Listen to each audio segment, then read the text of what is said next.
Welcome to Coaching Kids Soccer 101. Let's do a quick overview of what we're going to go through in this course.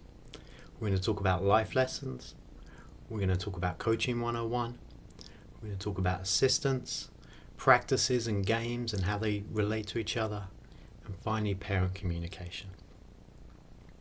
To get the most out of this course, I suggest having a pen and paper with you. At the end of many of the sections, I have quick little exercises for you to go through and really intake the knowledge and get yourself ready for the season. I suggest either watching this in one chunk of about 90 minutes or to break it up by section. And I suggest going in order. The things do build on each other. If you ever need to go back, most of the videos are around 1 to 2 minutes and I've broken them up as small as possible. So if you need to go back and look at one piece, it should be there ready for you. Let's get going.